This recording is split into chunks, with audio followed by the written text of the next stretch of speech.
So let's talk about a rare kind of intelligence. It's not something you can learn in a classroom, and you definitely can't measure it on a test. This is the intelligence of your scars, the kind you earn slowly, sometimes painfully, simply because you had to. And this quote just hits so hard, right? For so many people, what looks like a superpower on the outside, well, it feels like a flaw on the inside. You've probably been told your whole life that your intensity is a problem, when actually, it might just be the source of your brilliance. To really get this, let's meet someone. We'll call her Anna. Now, on paper, Anna is an absolute star. She anticipates what clients need before they do. She can navigate these super complex team dynamics.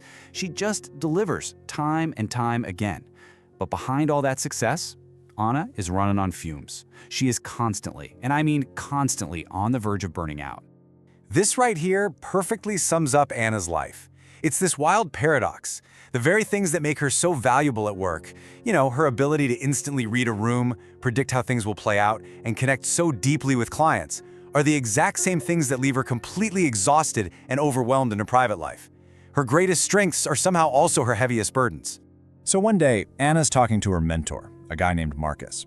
And instead of giving her the usual tips on, stress management or whatever, he offers her something completely different, a whole new way of looking at it.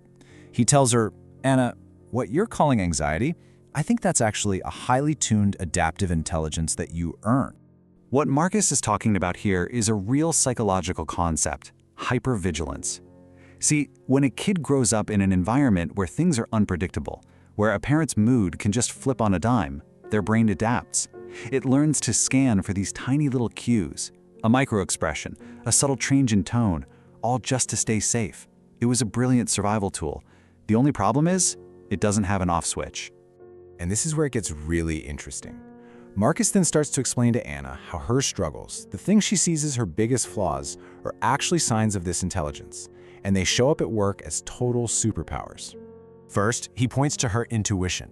He's like, Anna, you know that thing you do where you walk into a meeting and you just know the mood before anyone even says a word? That's not some party trick. You are picking up on data that other people miss completely. It's that hyper-attuned brain of yours giving you an almost unfair advantage.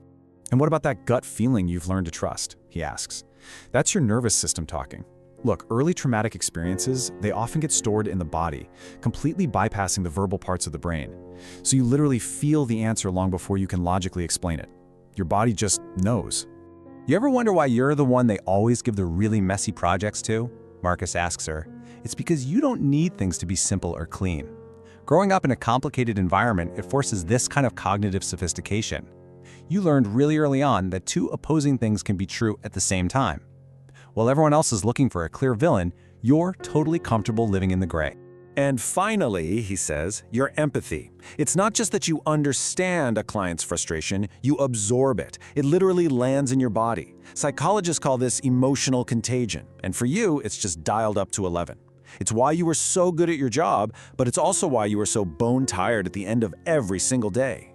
But Marcus is quick to make it clear that this isn't some romanticized version of trauma. No way. This intelligence comes at a real cost. And he starts walking Anna through the darker side of these exact same abilities. He points out a pattern she knows all too well. Just as Anna gets close to a major success or a stable, happy relationship, she tends to, she pulls back or creates a problem. It's not because she wants to fail, not at all.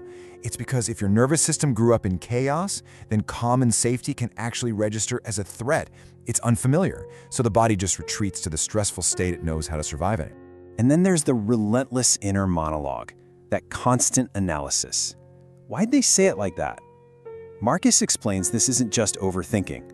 A mind that was forced to make sense of something senseless gets very, very good at searching for meaning. It's a profound tool for growth, sure, but man, is it absolutely exhausting. So at this point, Anna is just nodding along, but you can see this wave of frustration wash over her. She finally says, I know all of this. I can literally see myself doing it in real time, but I still can't stop.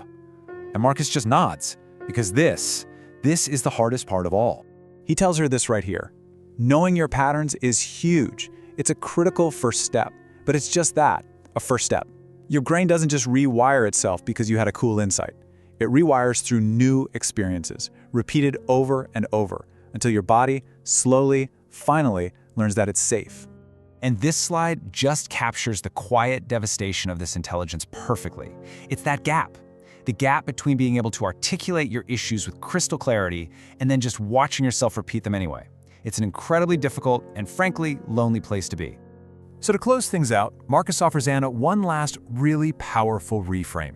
He wants to leave her not with a sense of being broken, but with a totally new understanding of her own internal architecture. And this is the crucial point. Her mind, her entire nervous system, it's not flawed.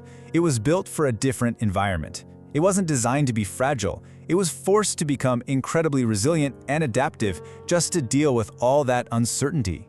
And that's the question Marcus leaves with Anna, and it's the one we're going to end on too. What if you reframed your own story? What if those parts of you that have always felt like too much, the sensitivity, the anxiety, that constant scanning, what if they aren't flaws to be fixed, but scars that prove you survived? And what if they're the evidence of a hard-won, truly exceptional intelligence? Subscribe to Psychora, because understanding yourself is never something you need to apologize for.